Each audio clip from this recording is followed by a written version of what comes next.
subscribe to James the Sheriff Dixon, you motherfucker. This is Fun Times with the Sheriff, Season 7, Episode 4. I got my friend Jay on. Say hello. Oh, hello everybody out there. So we were just talking a few minutes beforehand. Do you want to start off on the one you saw before I go into the ones that I've been watching? Definitely. So I enjoyed the storyline of what I just finished. Exploding Kittens was pretty funny in terms of the puns, the storylines within the storylines and things like that. The humor, the references to certain things like the TJ Maxx episode, the TJ Maxx exchange in episode 2. So it's pretty funny in terms of just how they kind of tie things in. And actually the plot or storyline of an angel trying to get his wings has kind of been done before in other movies, like The Heavenly Kid and a couple other movies that I can't recall at the time. But it's just funny how they put the spin on it as it's an animated series and it's also cats, which are...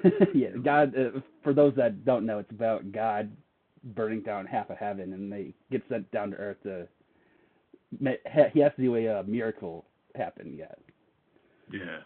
So I definitely enjoyed it. So again, the humor is pretty funny.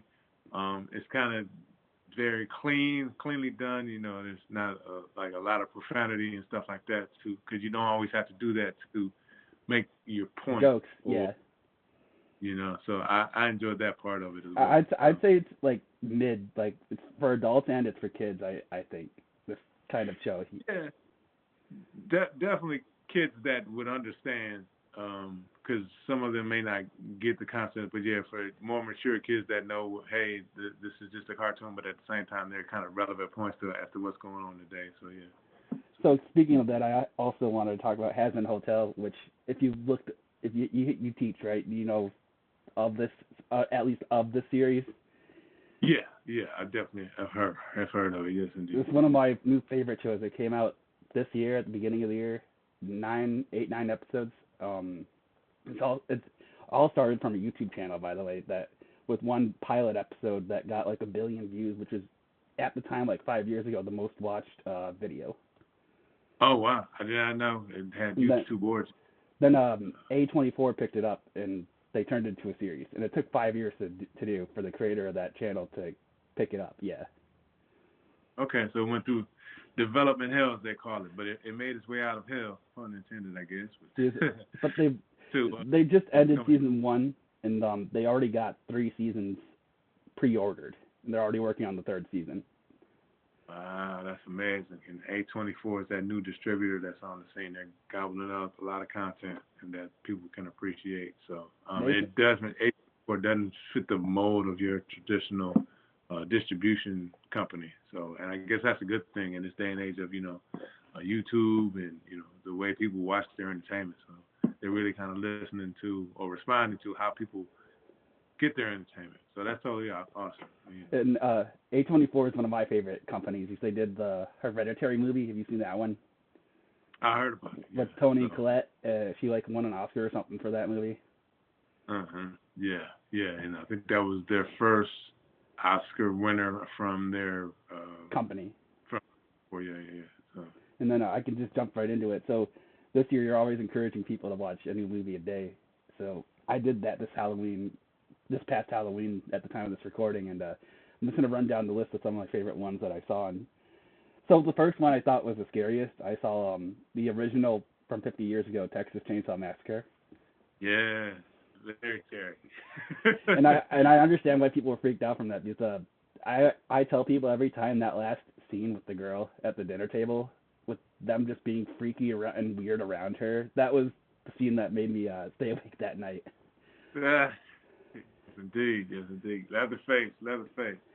Yeah, that movie definitely scared a lot of people. And then I was always, when I watched it, the fact that, okay, are they going to let this guy just get away with it? Are they going to bust him? So it was kind of weird when he's dancing kind of with the chainsaw in the street and stuff like that, and he cuts his leg. And, you know, I never thought, for whatever reason. I thought what that poor trucker, though, she got the guy out of the truck at the very end, and he chased after him when she got in the other car. Yeah. So that's why you don't stop. That's why you don't stop in rural countries in the middle of nowhere. That is true. Very true, very true. So, but yeah, Texas Chainsaw definitely a classic. So that's Let me cool go, that you had a chance to watch that. let me go through my list here. I also saw Terrifier. I know that's blowing up right now. Okay, okay. The Terrifier movie. I can't say I'm familiar. Did you have a chance on your list? Did you watch any Creep Show 1 or 2 by chance? No, but I did along those lines. I watched The Blob, the original one. Okay, okay. Yes, indeed. Yes, indeed. So the Blob, the original Blob, and then let's see, another one that scared me. The Exorcist. I don't know if you had a chance. Oh to watch yeah, that my one. mom showed me that when I was like 12. Yeah, that's I Ben watched that one. Yeah, with Yeah. Rocky's actor in it. Uh-huh. Yeah, it's pretty crazy, pretty scary actually. So you got the trying to remember the one scene where they show the person's eye and it's like they have two irises. Oh yeah, with the priest looking at the statue. Yeah, exactly. So that kind of freaked me out. I watched the new one, and I couldn't. This is one of the first times that's happened to me. I couldn't finish the new one, the prequel. I have it on here. It's called where is it? I just saw it. The First Omen, the sequel. Like it's a sequel / prequel. I couldn't get past the first 20 minutes. How bad that was. Wow. It's on my list to make for a future bad movie. There you go. Definitely. So yeah, but that's cool, man. You watch a movie every day. That's I'm thinking of doing the same thing for Christmas. Netflix is dropping a bunch of random Christmas movies these past 2 weeks. I'm thinking about doing it again this month. Okay. I'd say if you kick that off, and this is up for debate, but go ahead and watch Die Hard if you have not watched it. No, I for this podcast specifically when I first started, I watched the Die Hard one. And I know a lot of people say it's not a Christmas movie. Actually, I found out the director said yes, that is an actual I saw Christmas. that too. I saw that online too. That he said in an interview or on YouTube. Yeah, he said it was like yes, it is. Yes, indeed. So definitely got to check that one out. And then the writing, the pacing, the editing, the sound design. And then I wanted to talk about this one talk about Christmas. I watched that new Jack Black movie on Amazon Prime, the Dear Satan. Okay. It's about a kid in middle school with dyslexia that writes to Santa instead of putting Santa down, he puts Satan down, and Jack Black plays that character.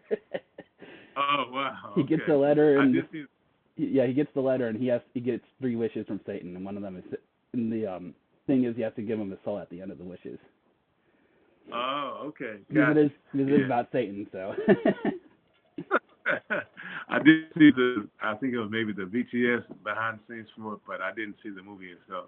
Yeah, it came out like a few days ago on Prime. Okay, yeah. Again, I think I saw it was either an interview with him or again kind of a behind the scenes type of thing. I heard it's getting a lot of slack from the right wing, the Christian community, because they're glorifying Satan in this movie. Which again, it's just, my thoughts to that are it's just a movie. It's entertainment, but a lot of things too. There's you can't please everybody in that sense, but some folks. Again, you just everything isn't for everybody. I just say that. And then I've watched what do you call it? The new Saturday Night, the new movie about Saturday Night Live, how they first aired that just came out. Yeah, I want to check that one out. Saturday night.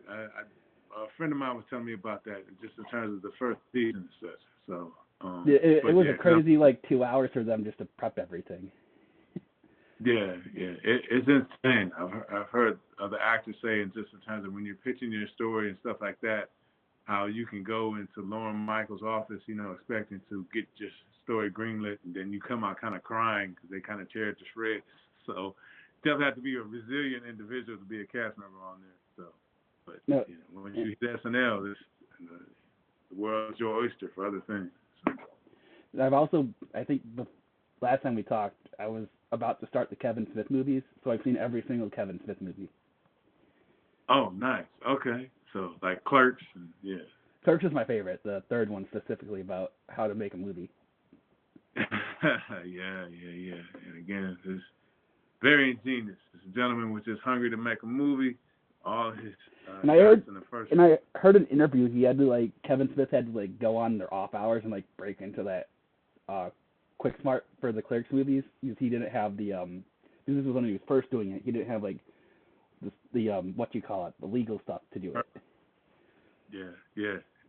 I heard that too. It was kind of some you do it in off hours or breaking in.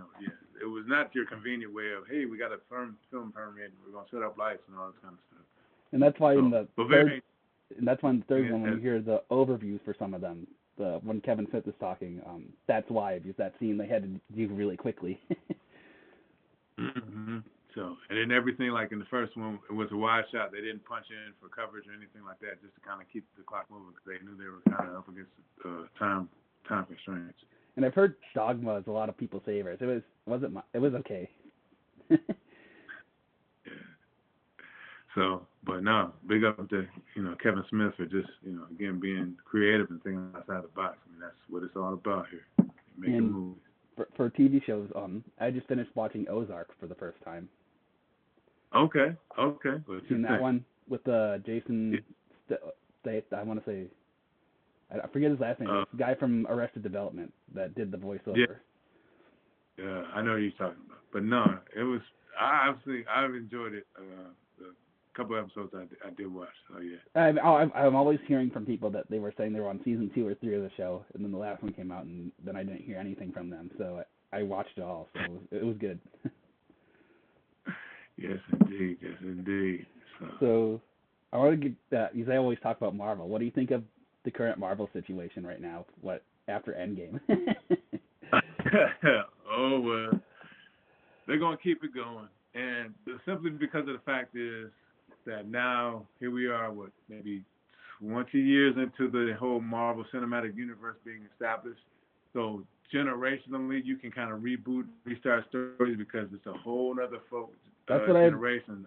That's what I'm hearing. The plot for these next 2 Avengers films in the next 2 years are going to be about getting rid of the ones that we've been with and just restarting. Yeah. And again, like I said, generationally, rightfully so, you'll have those folks that have no idea they've heard of them, obviously, but that will kind of repeat itself. That cycle repeats itself simply because of the fact of, all the films that have come out. So I think that MCU and the DC and even, the DCU is still struggling. Oh, of course. Yeah, they are. But I'm just saying those entities, the Marvel Cinematic Universe, DC, and even Transformers now, because again, it's 20 plus years, so you can reboot and rehash. Yeah, the new one just came out. That did big in theater. Yeah, the new one. Yeah. So it's that intellectual property is going to be around forever, literally, because people are going to reboot it and rehash.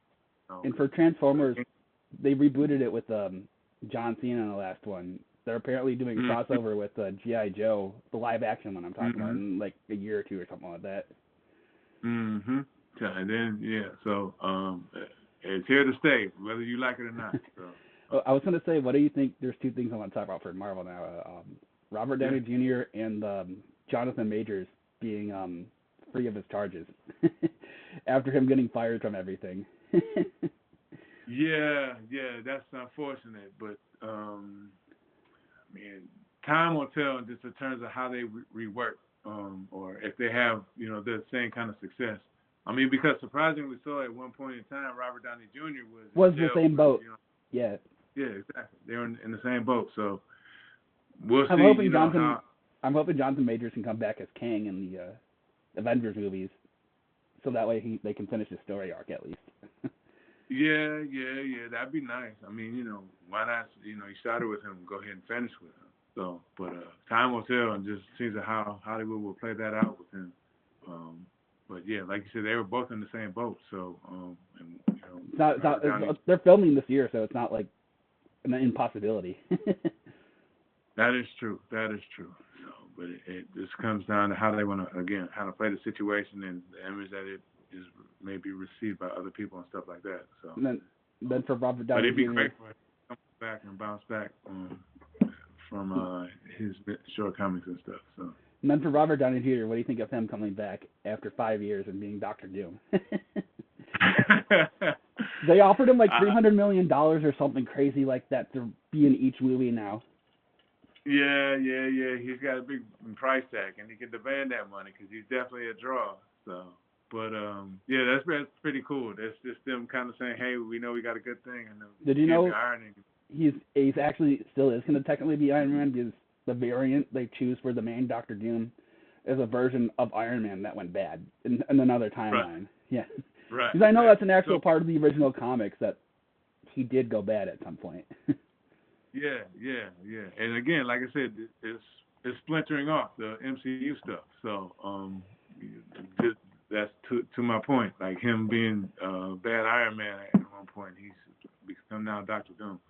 So, but yeah, I just hope that he's going to come back, obviously. So, yeah, for the Avengers movies in 2026. Yeah, he's coming back for both of them.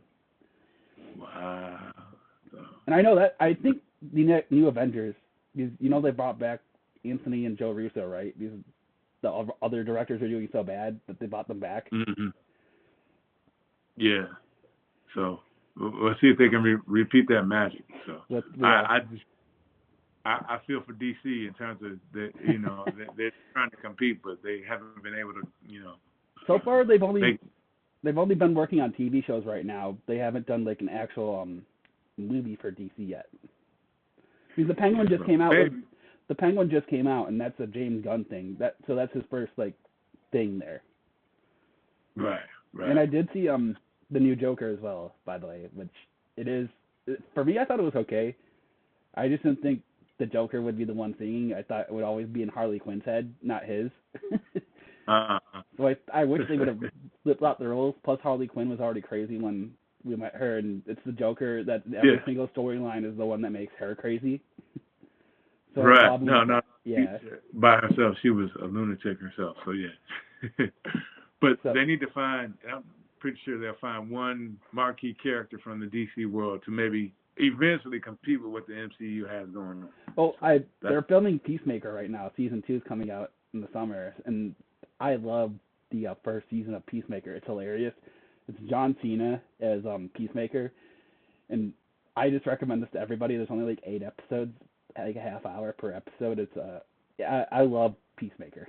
The opening scene is a dance song. If you probably heard of it, seen it, it's John Cena doing a dance with all the main characters. Nobody skips that intro because of how good it is, and I didn't for none of the episodes. When normally people skip the intros, yeah. I have to check that out. No, I didn't hear about that. So no, that's hilarious. So we're approaching that time. We're almost to 20 minutes now.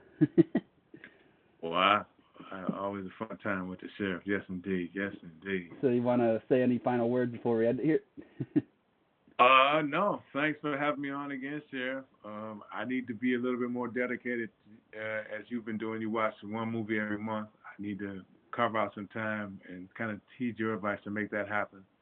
I've just been kind of watching random stuff here and there. So thanks for having me on, man. I appreciate it. Thanks for coming in. I just want to shout out an amazing channel, James the Sheriff Dixon. Oh, he's such a great guy, and he is super cool for coming to the show. I'm glad I got to meet him in person, and you should subscribe.